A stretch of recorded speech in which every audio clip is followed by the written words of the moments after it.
As I'm getting up to speed with YouTube and being a YouTuber and all this kind of thing, I'm going through all my old YouTube channels and finding all this ancient video and republishing some of it that, I don't know, maybe you'll find a little interesting. We miss DJ Sherry B. She says she'll see us again. Little did we know, I think this interview was November the 18th, 2015, and she passed away January 2016. So she had a little more than 2 months left on planet Earth. Anyway, today is Easter Sunday, so happy Easter. We did see her again for 2 more months, several times a week as she was conducting these interviews. What we didn't know was she had headaches emanating from I think a tumor or something that was growing in her brain, and they operated to remove that, and she didn't survive the operation. We miss you, DJ Sherry B, and your beautiful, bright smile, and your wonderful, intuitive questions, and interviews, and support of all of us, myself certainly included. You were a wonderful human being. Only the good die young, as they say. I think she was 52 years young when she passed. Please do enjoy her interviews. More on the way, so stay tuned. Well, happy hump day, everyone. Happy Wednesday. I'm your host, DJ Sherry B of the Jazz Lounge.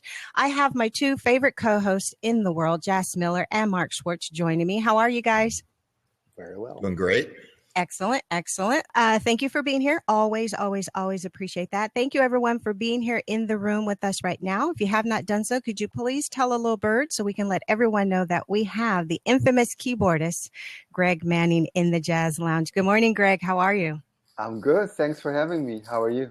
Oh, I'm fantastic. Thank you. Thank you for asking. And you know what? I'll just tell you, thank you again for accepting the invitation to come into the Jazz Lounge. You made me very, very happy. Of course, my pleasure. And I have a lot of questions for you, and I'm sure Jas and Mark have questions for you too. So we're going to jump right into it. So, Greg, how are you today? I'm good. I'm good. You know, I woke up. I think I can still think straight, so it's a good day. It's a good day in the neighborhood. No complaints. You have been a busy man, and yes.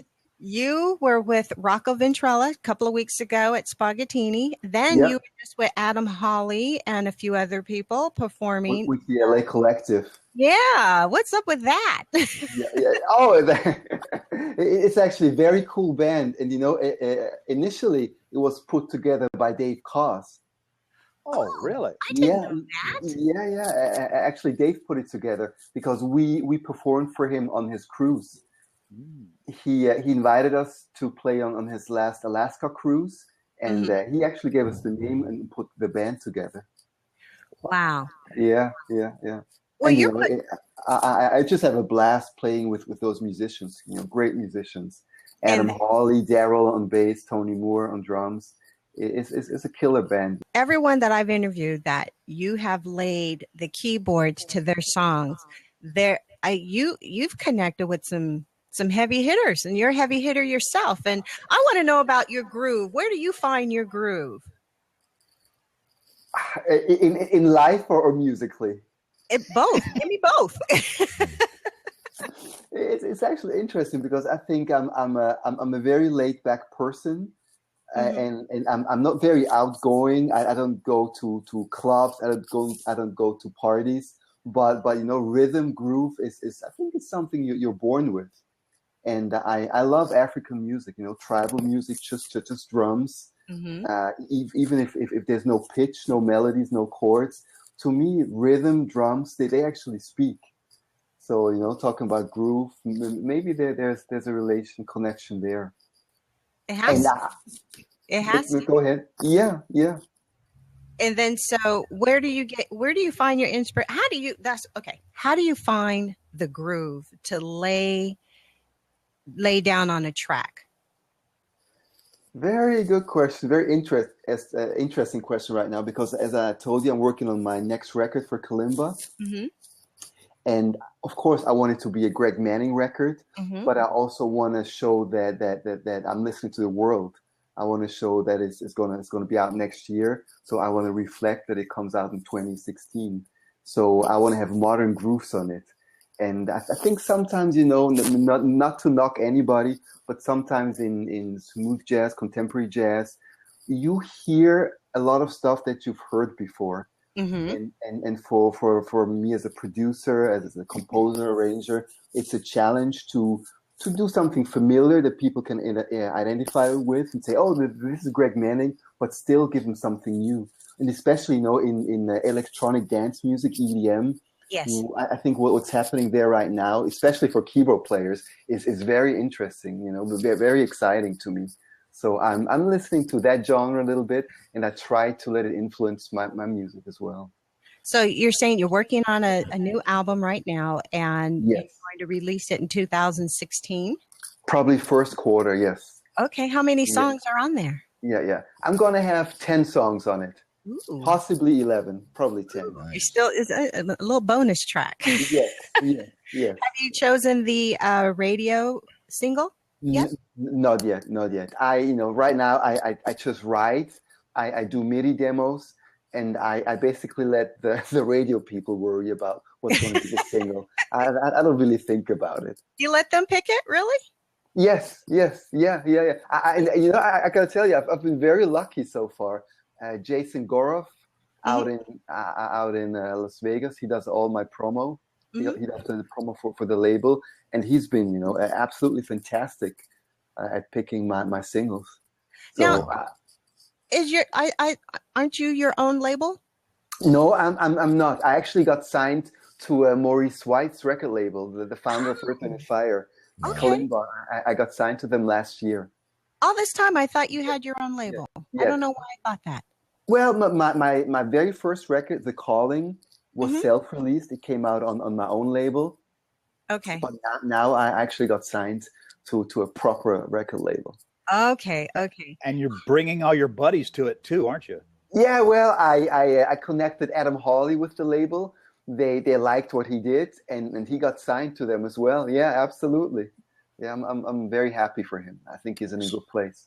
So Greg, I'm Mark. How are you? Hi, Mark. Good. How are you? I'm a DJ over at KSBR as well, and love playing your music. Oh, thank you. Appreciate it. A question. I was looking at your bio. Yes, sir. I'm also a theater person. I do musical theater, and I saw you had scored the music for a big-time musical in Germany years back, and you've done a number of different other scoring for different shows. I guess my question is what do you like better, and what's more difficult, to score music for like a musical, a movie, or doing your own work? And what do you enjoy most? Honestly, I enjoy everything, and all these different things, they have their own challenges, and it's actually true. Just to go back quickly, it's interesting in our world, entertainment, you really never know what's going to happen tomorrow. Because when I got asked to write music for that musical, I was still a student at Berklee College of Music. And I think I was in my third semester or so. And one day I got a phone call from Switzerland, and a quite famous comedian at the time, Mark Karima, he called me and said, "Hey, Greg, I heard your music. Are you interested in writing a musical?" And I was like, everybody talks in our industry that, of course, this is not going to happen. Little did I know that 1 week later, the guy stood at my doorstep in Boston, and he was like, "Hey, I'm here. Let's write that musical." Wow. You're like, okay. Yes, exactly. Wow. And then it actually started in Switzerland, started very small, but it bloomed into something rather big. And I ended up touring, being the music director, and touring with the production for 4 years. Wow. Did you major in film? Composition?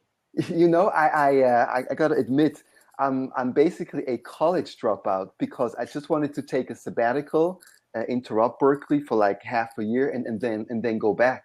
But it just never happened. So it's ridiculous. I have like maybe 7 credits left, but I never went back to Berklee to get my film scoring degree, and that's what I actually studied. It's basically composition.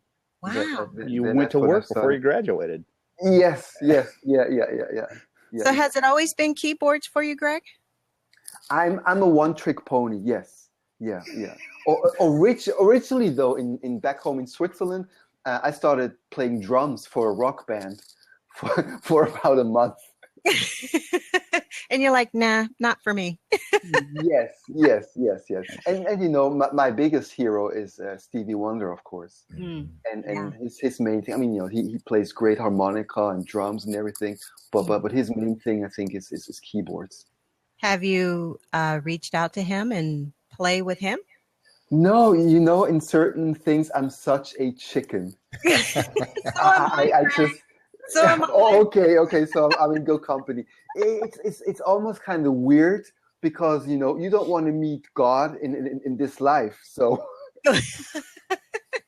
I understand that, because yes. you know, I have that Funny. same feeling when I reach out to every artist to interview them. Oh, okay. I have that same feeling. It's like, oh, wow, really? I'm going to ask them, you know? I know that feeling. I know that feeling. But you should do it. I know. I think it's actually time. And you know, it's funny because I'm not sure. I'm not sure yet how many songs, you know, what songs I'm going to put on my CD. But I'm sure the very first one is going to be a cover tune of Stevie Wonder's "Love's in Need of Love Today."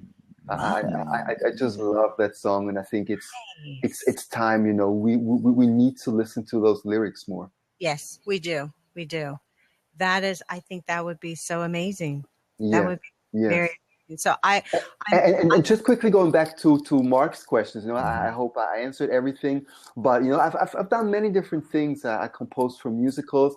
One of the highlights in my life was I was able to work for Jan Stevens, who was the composer for the TV show Scrubs. Right. Yes. Wow. And then he got very busy. He got another TV show, Samantha Who. So I ended up working on two major TV shows on ABC a while back. And Jan was so busy that I also started writing cues for him and just, you know, assisting the work. And it was amazing, you know, and the whole different thing. I think, especially for comedies, doing scores for comedies, it's almost like psychology. It doesn't really have to do with music or pitch or notes. It's really about it's all about timing and psychology, you know, what to say with the music. Wow. So, well, you got a little bit of everything going for you. You're making records, you're writing, and you're composing for sitcoms and plays. And so you're like all over the board. Is there anything you haven't done yet that is on your radar? You know, it sounds totally crazy, but I'm actually working on a ballet. Ooh. Yes. Nice. I love dance. I love dancers. You know, just what the human body can do.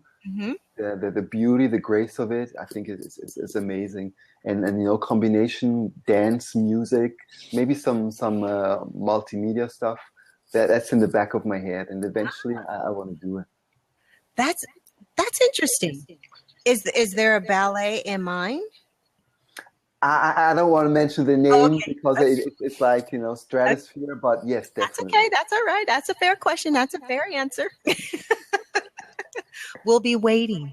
Oh, cool. Thank you. Well, I know you were saying you like African drums and music, and I know you played with Jonathan Butler. He is fabulous, and what a fun guy to be around.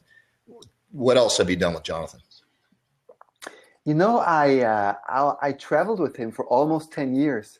Wow. And not many people know that. I was his music. I started just as his keyboard player, then later, you know, became his musical director.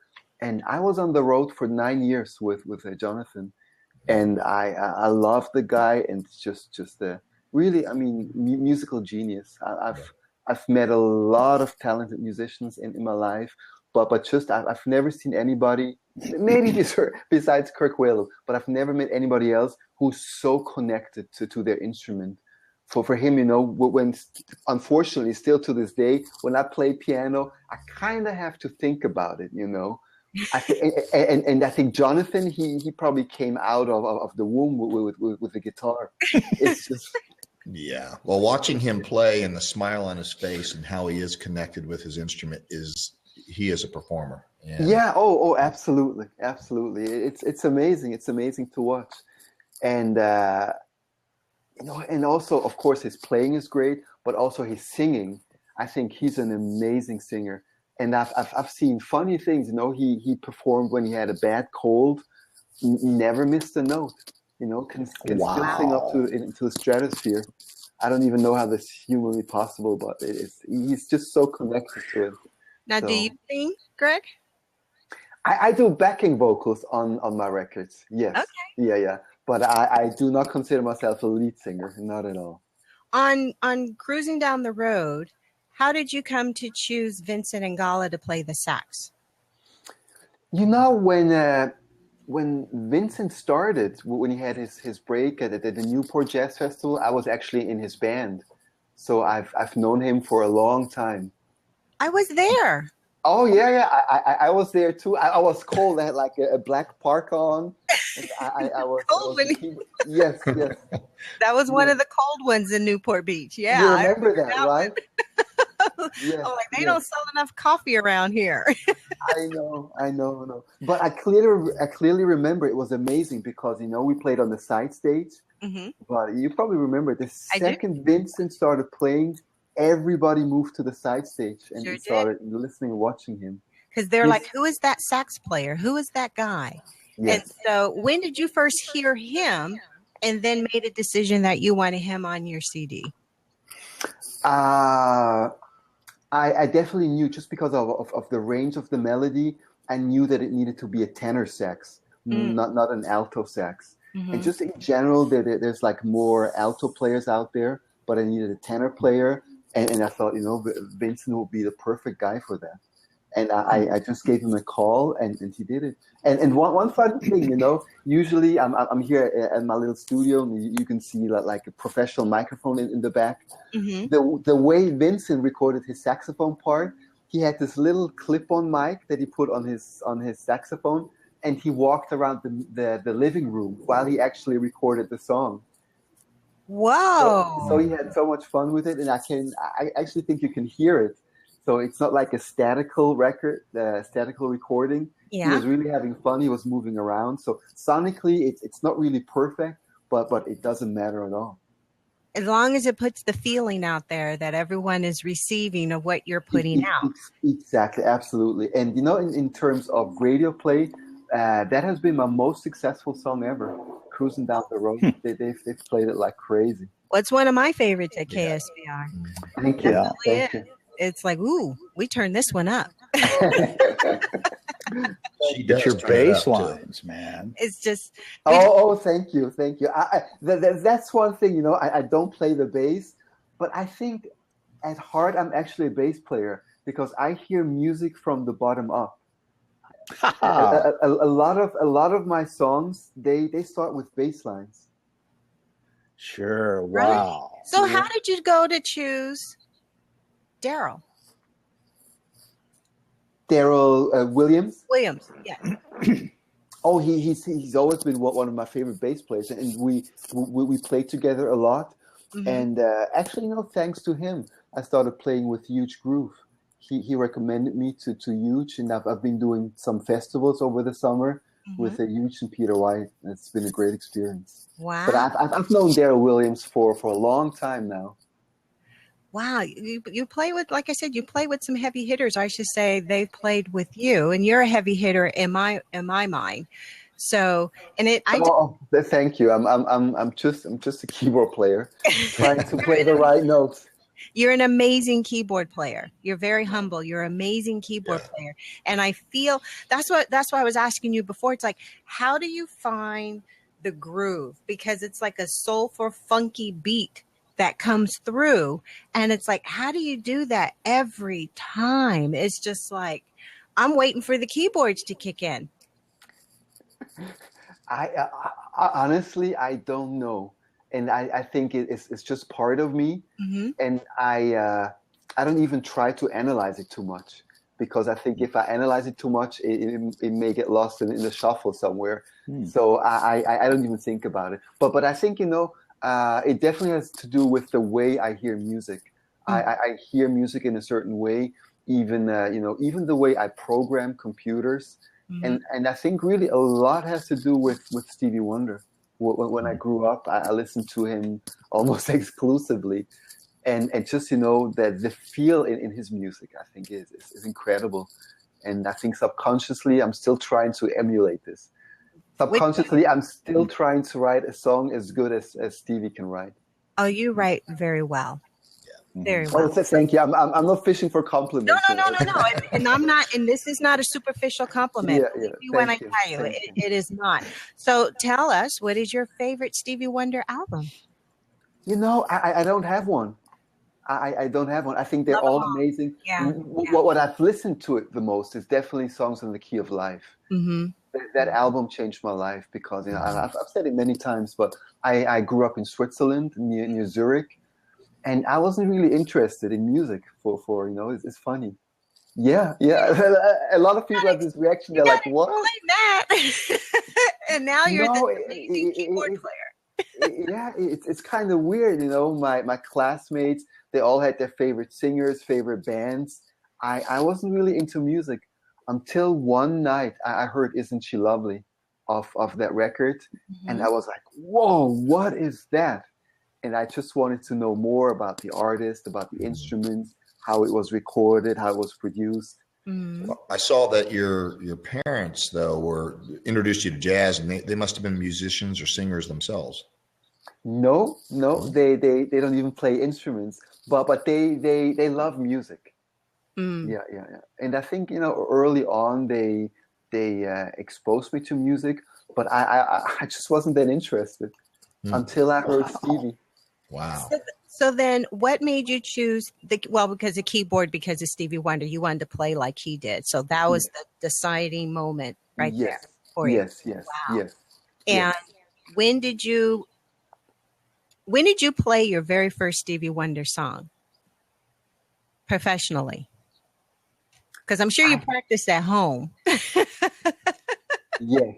I think I was probably 17 or so. And you know, funny, maybe in the back you can see a little bit that's actually a Fender Rhodes piano. That's like the main ingredients of most of Stevie Wonder songs. And I was so crazy that when I was 15, my dad bought me that instrument, and I brought it over to Los Angeles, and it's still in my possession, and I love it. Let me actually turn the monitor a little bit so you can see it.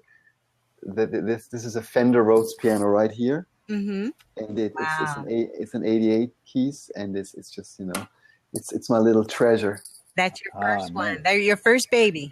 Yes. and I played my first gig on that one as well.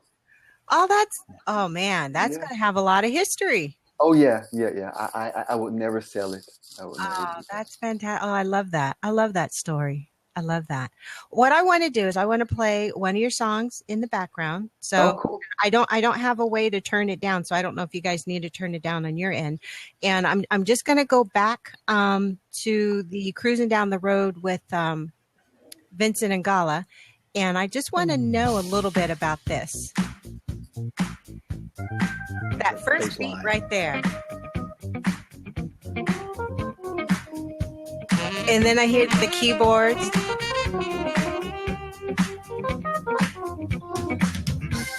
Okay. That first riff right there. How did you? Okay. You hear the bass, then the keyboards come in, and then the sax comes in. How did you decide to line that up just like that? Because the bass was getting it all by itself. You know, this is going to sound very funny now, but I've learned, of course, I've studied arrangement at Berklee College of Music. But the person I've learned most arrangements from is actually Phil Collins, believe it or not. Phil Collins is an absolute master at giving you one thing, then introducing the next, then building it. You know, most of his songs are very simple, but the way that guy can arrange songs is really something else. So I've studied Phil Collins a little bit. When I play that at the station, it's just like you said, it builds. But I just wanted to know, how did you know to lay it in that position like that? It's just like it just smooth right from one to the other, and then you got into the meat of it and everything, and it's just like, oh, wait a minute, I like that. Cool. I think, you know, but part of it is also I with my studio, with my computer, I program a lot. But first of all, I'm a musician. I grew up playing with bands.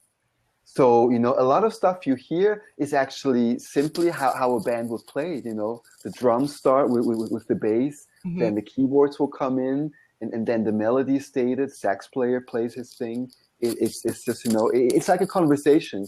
If the four of us, if we all talked at the same time, it will be a mess. So, you know, just stagger things a little bit and then just, you know, have a conversation. Even my interaction with Vincent, it's supposed to be a conversation. Interesting. Wow, I never heard it put like that before. It's supposed to be a conversation. I mean, you know, when you think about it, grammar, syntax, music is exactly the same thing. No difference. Oh, you just went deep on me, Greg. I'm like, Yeah. you just gave me something to ponder after the interview. So bass and drums is the subject and predicate. Yes. Wow. Yes. Wow. You just dropped some knowledge on us, Greg. That's brilliant. Gave me something Well, to think about. I'm going to have to boogie out a little early, but I just want to say it was a pleasure meeting you, Greg, and Same here, Mark. Thank you. love your music. And Thank you. Appreciate it. keep them coming. Thank you for being I here. will. I truly appreciate it. Great to see you, Mark. All right. Take care, everybody. Bye-bye. Bye-bye. Bye, Mark.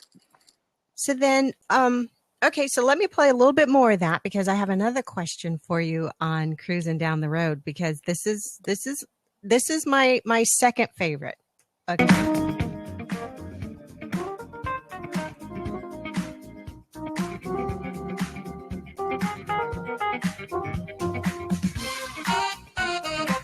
Right there. Right there. Okay.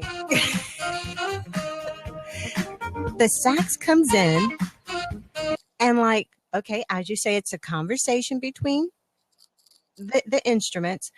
And then the sax comes in strong right there, just for a couple of hits, and then it kind of smoothed out a little bit. So, how did you got to explain that to me because that was like such a smooth move. It's like, bam, I hit you with it, and then I'm just going to ease off of it just a little bit. I mean, that's what I'm feeling. Yeah. You know, it's so interesting to talk to non-musicians. Maybe you play an instrument. I don't even know. No. But you know, it's so fascinating to me how you perceive music because it's so different from how I perceive it. I hear it with a different ear than you do. You're listening absolutely to it as a composer, a writer, a performer, and I'm listening to it as a fan. And so now I have the opportunity to go, dude, I got you in the jazz lounge. This is what I want to ask you. Okay. And you are the point, Sherry. Yeah. And but coming back to your question, you know, a lot of it, especially with the saxophone, to me, saxophone is so related to singing. It's so close to the human voice. So range, where you put the note, how you can articulate a certain note, is to me is very special on the saxophone. So when Vincent plays that G, it's like the sweet spot for saxophone. So it comes out stronger than the notes below, and it's just a natural thing. You know, even singers would do it the same way. Da da da da da da. It's just that kind of phrasing. Right. See, that's coming from a musician. Yes. And me as the consumer fan listener, I'm listening to it differently, but I'm trying to feel what you want me to feel. Yeah.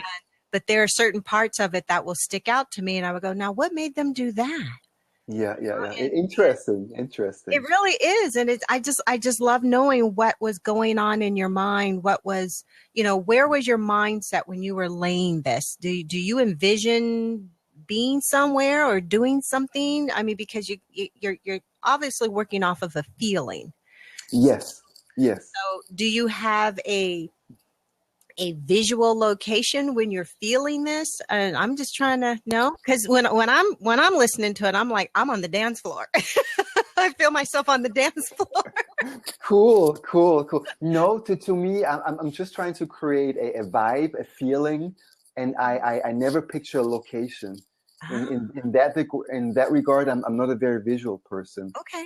I don't think this song I definitely hear, you know, sunset at the beach romantic or this is on the dance floor. I never see it that way. It's just an exciting feeling, and to me it was kind of interesting. I do it once in a while. I analyze my own music, and when I compare my own stuff to like Jeff Lorber, Jeff is definitely a instrumentalist. The way he writes is for an instrument. It's for keyboards. He can think of so many notes, and I can't. I really think more like a singer. I'm more into. To me, even my instrumental music is more songs than tunes. I think it's more singable.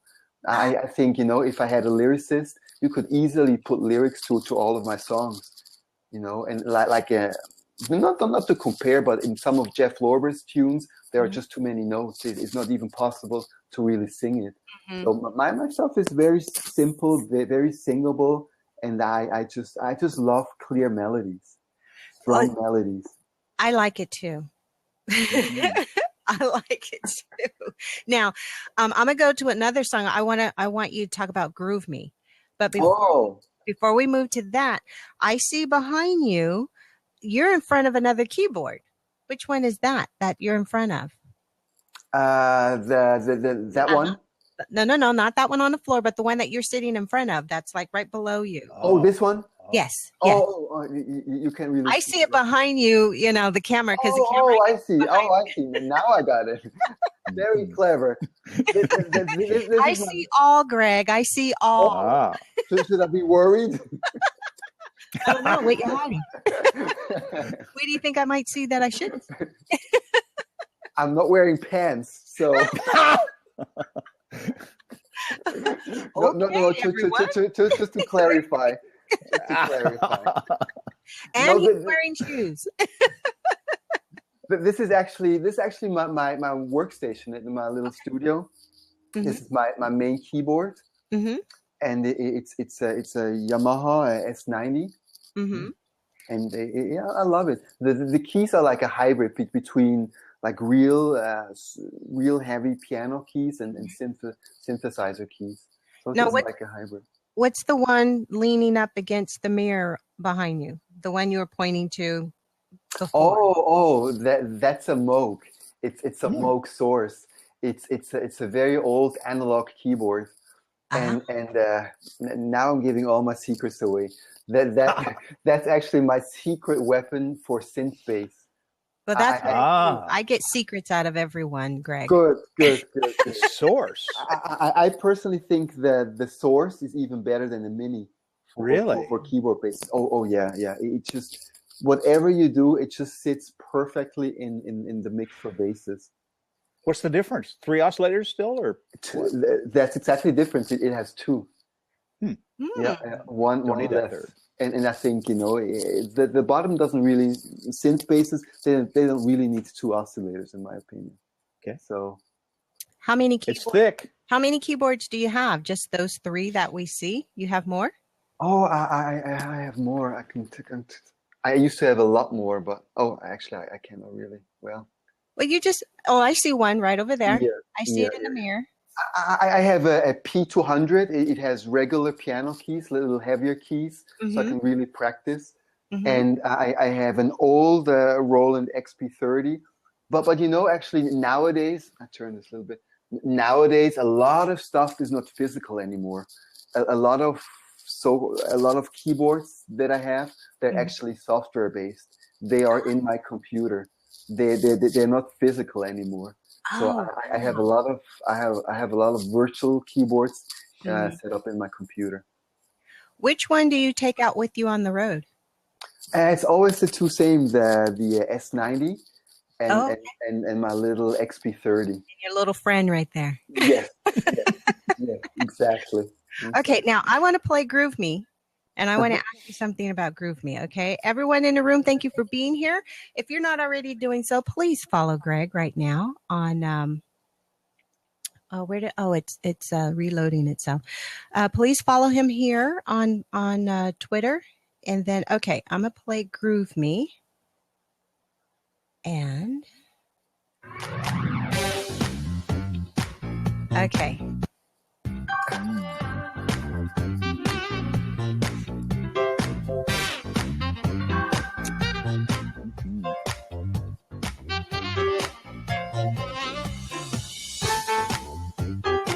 Right there. Your keys, right there. What made you decide to come in like that? Because that threw me for a loop. Why? I don't know, the dun dun. I wasn't expecting that. I was expecting more of like a running groove, because that's how the rest of it was. The rest of it was like it was, so then you come in with the and I'm like, whoa, wait a minute. Yes, It kind of stopped me for a second. That is so interesting. Really, I appreciate your perspective, because I never think about it. But it's actually so interesting, because usually I never play on the downbeats. I usually give it space. I come in on the half, on the off, or on the second beat.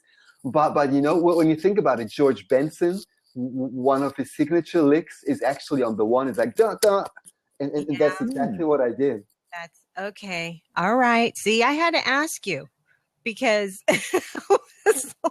he's got to explain that one to me. Yes, yeah. But it's interesting, because I think musicians, we never do stuff calculated. It just happens. Yeah. And I'm always when I was at Berkeley, I had to study counterpoint. We had to study what Bach did with the movement of notes, how he was able to control harmony, and there's a whole book of rules, counterpoint. Oh wow. But that's just made up, because when the master, when Bach did it, he just listened. He just played what sounded good to him. There's this whole industry now that's analyzing music and putting all these theories and rules that you have to follow. Harmony class 1, advanced harmony, counterlines. But the most important thing, never forget, is what you feel and your ears. Yeah. Because I definitely operate off of the feeling of what the music gives me. Me too. And so that's what I'm saying. It's like when I was listening to the beginning of Groove Me, and then going in a little bit further, and that threw me. Yes. Yeah. But I mean, it still felt good, but it just was not what I was expecting. So it's kind of stumped me there. You tripped me up a little bit, Greg. Oh, okay. I hear you. But it's again, all good. Good. But again, music is language. Yes. And like, hitting somebody like this, it's like, hey, I'm here. Listen. That's it. So it's like a wake-up call. It is. It's like, pay attention to this. And I was like, whoa, okay. You got my attention. You definitely did. So let me play just a little bit more, because I have another question for you on that.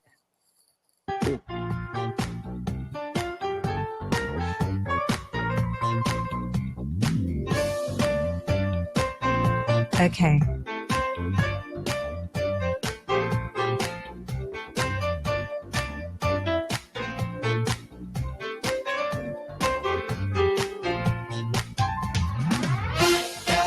Okay, right there. Mm-hmm. Right there. When now it seems like you opened it up. And then it was just like all this feeling just like exploded. So how did you know to do that? It's like it was just, did you feel there was just that time in the song to do something like that? Or I don't know. So what was going on in your mind when you did that? Sherry, I think I'm losing you for a quick second. All right. Am I paused or something? Oh, and then now it says audio only, but I can hear you again. It's fine. I will refresh. It'll bring me right back in, but I'll refresh. Okay, because sometimes that happens. I'll be right. Oh, okay, cool. So it's the space between the notes. Yes, that's good stuff. That is, I mean, that was Miles' whole concept, Miles Davis. sometimes, sometimes what you don't say, sometimes the space, the silence is definitely more important. But that of course there are certain arrangement tricks, and again, going back to Stevie Wonder, it sometimes it took me a long time to understand that Stevie is a master of having the verse. Songs have different structures. There's like a verse, and then there's the chorus, the hook line. And in most pop music, what's underneath the verse and the chorus, the hook line, is different structure, different chords. In a lot of Stevie Wonder songs, the verse and the chorus has the same structure. It's actually the same thing, only the melody changes and the arrangement on top changes. But what's happening underneath the foundation, it stays the same. And in my opinion, it goes back to Africa, to grooves. The grooves. Wow. And same thing with Groove Me. The basic structure underneath stays the same in the verse and in the chorus. So what's expanding on top is just the melody and some arrangement techniques. Love it. Well, again, it works, Greg. Thank you. Sure does. It works very well. I'm glad. So do you have any dates coming up that you're on the road? I'm going to be out with JJ, the guitar player. Yes. I'm going to be at Humphreys on Sunday, and then next Saturday I'm going to be at Spaghettini Seal Beach with him. Nice. I'll also be doing. Thank you. Yes, it's going to be a fun gig. I'm also going to be doing gig with Terry Wallman. I think December 12th, also at Spaghettini. Greg, have you played the birthday bash? I never have. Nobody has ever invited me. Greg, I'm going to invite you. Oh, thank you. I'm going to invite you. That would be wonderful. I would love to do that. That's a guarantee. I'm going to invite you. Oh, thank you. Thank you. That breaks my heart that you have to say no. We need to take care of that. So do you have a Christmas album? I do not have a Christmas album. I do not have one. So, really? Yes. You know how beautiful that would be? I know. And actually, it's funny you mentioned this because I thought about it, and probably next year I want to do one, but very much in a acoustic way. Ooh. No technology, just more or less like a jazz trio, maybe jazz quartet. Very, very stripped down, very simple, but like tasty arrangements. It's good. Of Christmas standards. That would be really cool. I'm writing that down, and then when I reach out to you, I want to know that. Oh yeah, I was just in the studio working on my Christmas album. Great. Please send me reminders. I need that. Oh, yeah. I definitely will. I got your email now, Greg. Oh, I'm in trouble. There's no hiding from me now, Greg. So, you play classical music at all? A little bit. I mean, I'm long time ago when I grew up in Switzerland, I had a classical piano teacher, and I know the roots of classical music. I started this way with formal training, but basically I'm self-taught. When I started listening to Stevie, I figured out the chords, the structures on my own. But I think it's important, and I'm actually going back to like. Actually, here on my keyboard, I'm starting with Bach again. Just very just two voices at a time. Very simple music, but there's so much beauty and there's so much power with only two lines. Wow, it's amazing. That's interesting. I love your thinking. Yeah. I know, right? It's like you're so deep. just pretending. I actually play Nintendo all day. That's what I do. Wow. So are you going to be at NAMM in January? Yes, definitely. I'm also going to be very excited about this. I'm on the next Dave Koz cruise as well. Sure. With the LA Collective. Okay. And it's going to be a party. Now, which one are you guys going to? Mediterranean or Caribbean? Caribbean. Okay. Yes. Wow. Yeah. Rough life. I know, right? I know somebody's got to do it. Yeah. It's tough. Wow. So, I mean, what else? Josh, you have any questions for him? Anyone Well, here? Questions for Well, it Greg? just occurred to me. Can you list the people you've produced in the recent past? I mean, you're just continually doing it, it seems to me. I know. Do you ever take a break? Oh yes, yeah. I'm a big believer in recharging my batteries. Good man. Definitely. Good man. Definitely. You know, I have a family, so I go on like mini vacations with my family. We just went to Arizona, to Sedona, which is a beautiful place. Yes. Very nice, very nice. But recently, I mean, a couple of years ago, I seem to have a connection with Italian saxophone players. So I produced Gianni Mangini's record. Yep. And he just released a single. Again, he covered one of my tunes. It's called "It's Me," and he played a duet with Kirk Whalum. Wow! So it's really a great single. So Johnny, I've produced, of course, Rocco Ventrella.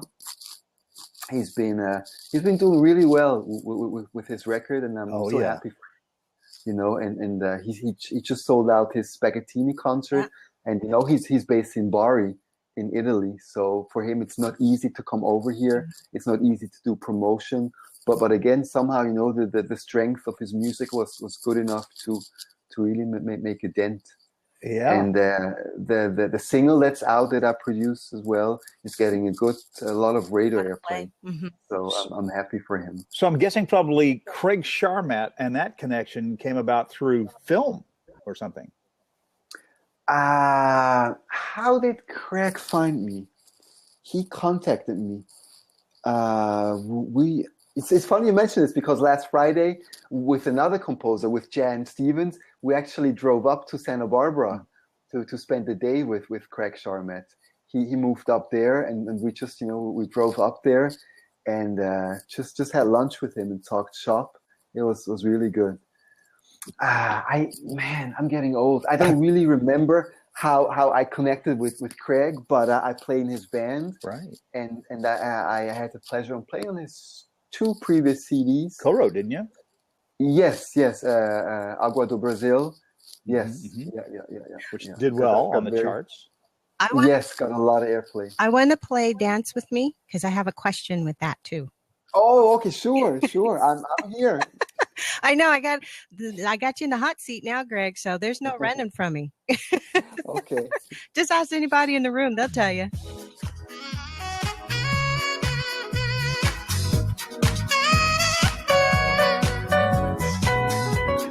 Oh yeah. See. Right there. Right there. Okay. Hold on. All right. It's like you had the sax strong in the beginning, and then you just hear a little bit of the piano, and then the sax goes, and then it's like the sax just hands it off to the piano. How do you know to do that? It's like, because I'm sitting here thinking it's going to be a lot of sax, and then all of a sudden you just took this transition and brought in the keyboard. Yes. Again, you know, it goes back to having a conversation with the sax player. Mm-hmm. And of course, this was Mindy Aber, who I played for a long time in Jonathan Butler's band. Maybe a lot of people don't realize that. Mindy was Jonathan Butler's sax player for at least 5 years. Oh. What? Yes. Yeah. That's how I met Mindy.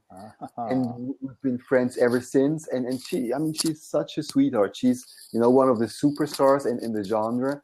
And I called her one day and said, "Hey, Mindy, I have this song. Do you want to play on it?" The next day, she was in this room. The next day, she was like, "Yeah, come on, let's do it." You know, such a sweetheart. Such a sweetheart. Well, again, another one of my favorite songs, but "Groove Me" is my major number 1 song that I love. I love that one. Who are the singers on there? That's me. Is that you? That's me. Cool. That's all you.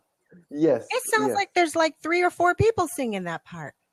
I use multiple tracks. Oh, Oh, I cloned myself. that's pretty slick using the computer to do all that stuff. Technology. Sure.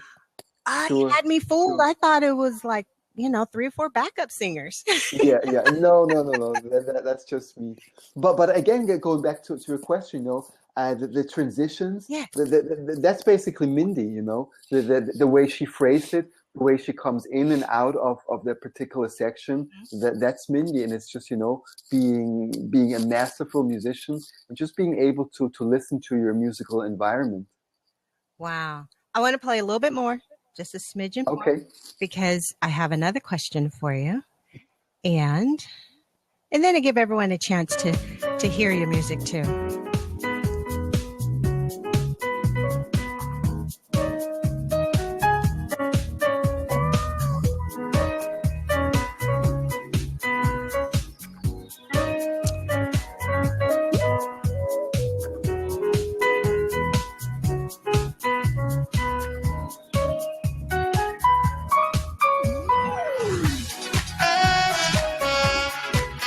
Okay, right there. First of all, I like the undersound of the bass and the other instruments, but the keyboard is like very soft on top of it.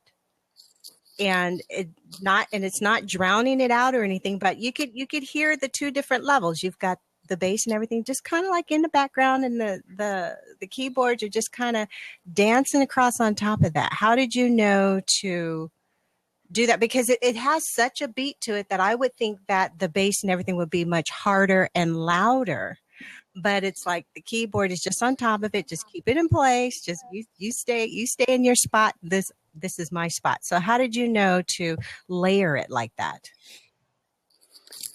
You're actually asking very deep questions. Because I feel it deep like that, Greg. Man, it's very interesting. I think. How can I answer this? There's so many different layers to your question. One thing is the arrangement. Okay. When I arrange my own songs, I know in what range each instrument speaks best. To just silly example, if you have a bass, but have the bass up in the stratosphere, then the function and the sound of a bass is going to be wrong, or just it's not really going to make sense.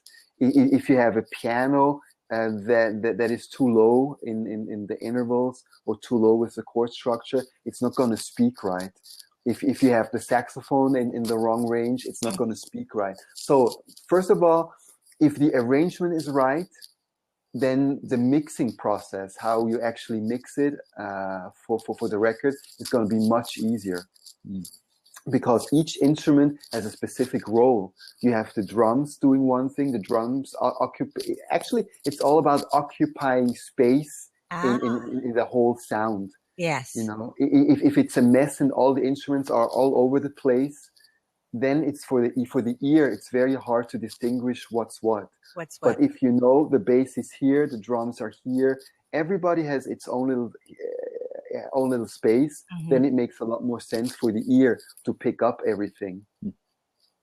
And a lot of it is also, modern mixing techniques, compression, how to compress instruments, how to make it speak right, when to compress.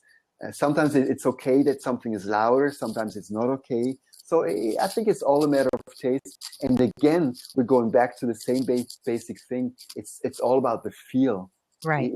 If I think all of my songs, they have a certain feel, and I don't want to stray from that. So sometimes I tell myself, don't get in the way. Don't get in the way of yourself.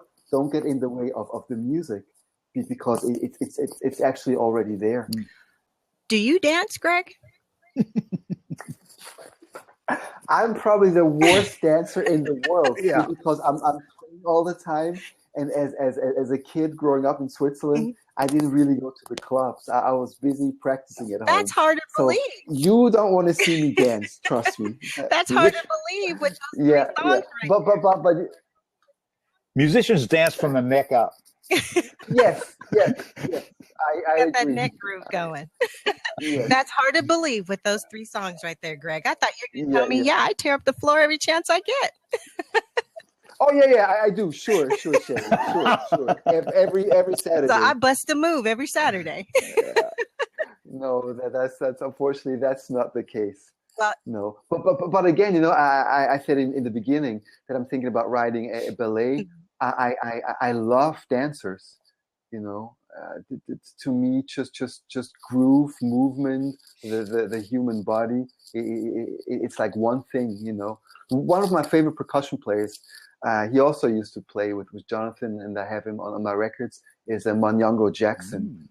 And just physically how a percussion player is hitting the percussion instruments, it's almost like dancing when you think about it. It is.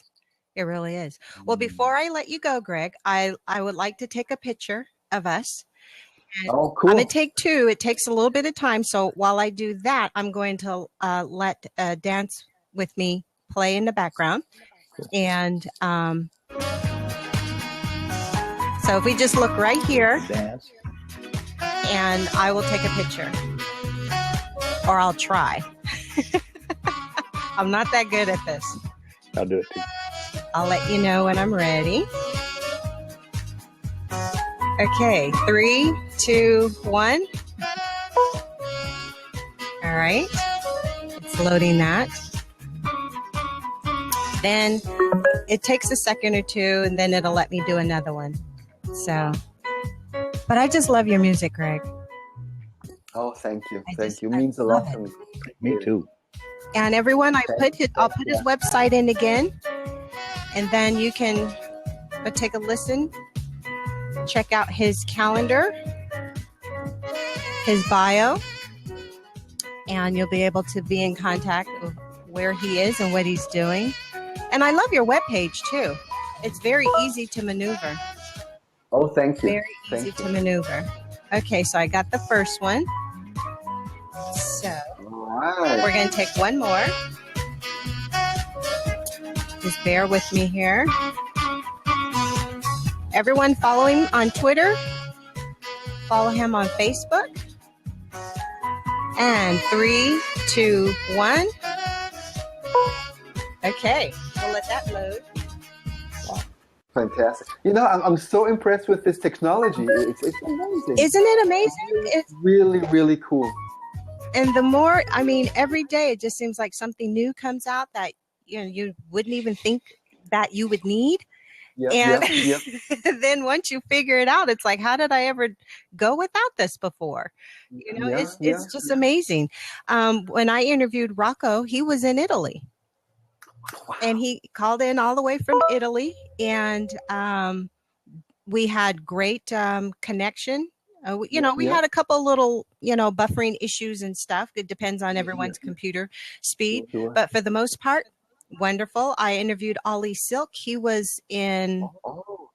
He was... London, right? Yeah, he was in London or something. I interviewed him. Amazing. He played live. There was no...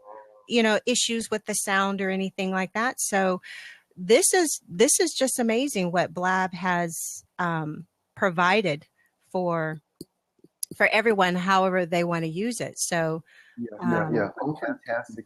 It really is. It really is. And so does anyone here in the room have a question for Greg? I'll open up the seat and then we'll need to let him go. So we'll ask that you keep your if you have a question for him or anything or a comment. But Greg, I just love having you here. So I need to ask you, will you come back to the Jazz Lounge?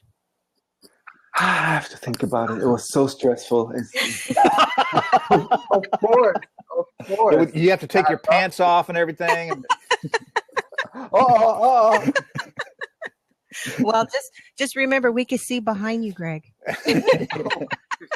I didn't even think of that. Now I know. I gotta be careful. When we end, he's gonna walk around and go, "What all did she see in here?" Next, I gotta put it.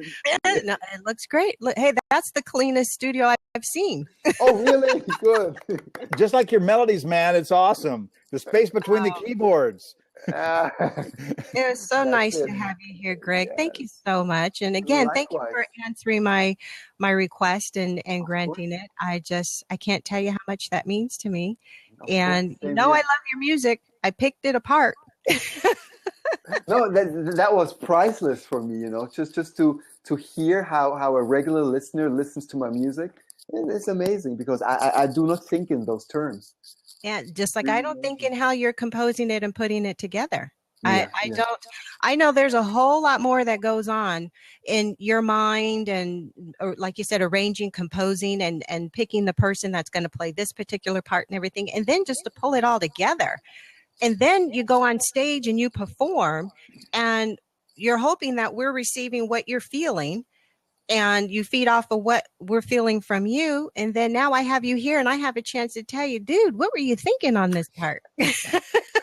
Probably less than you think. Because I'm feeling what you're trying to put out there, and I appreciate it. So Good. Break Thank it you. down, Thank man. you, Sherry. I love Break it how in. you do it. Yeah. yeah, Thank you. everyone, just concept. thank you. Everyone, thank you for being here again. Tell a little bird, tell your friends on Facebook if you have not already done so. Follow Greg here. And of course, you should be following me already. If not, I'll hunt you down. You know I will. Uh-oh. I have a comment on behalf of Hattrick and Ramsey. He has a radio stream in Scotland and he wants to play you and is requesting contact. Just follow him and exchange data, and he wants to play your stuff. Oh, easy. Go to my website and there's a contact page. Ah, beautiful. Send me an email and I'll send you my MP3s. Okay, did you get that, Mr. Ramsey? I want MP3s too, Greg. You don't have my CD? Yes, but I still want the MP3. Oh, okay. I'll send you a link. That way they could be on my computer. Sure. I'll send you a link. The Sure. CD goes in the car. Cool. Absolutely. I'll send you a link. Okay. You're definitely grooving us, my friend. Yes. Oh, don't thank you. don't leave yet. Let me close out the interview. Thank you for being here, everyone. Come back on Friday. I have Lynn Roundtree in the Jazz Lounge, trumpeter Lynn Roundtree. Cool. And yeah. So funky. I'll see you on Friday, everyone. Have a wonderful Wednesday, and we'll see you again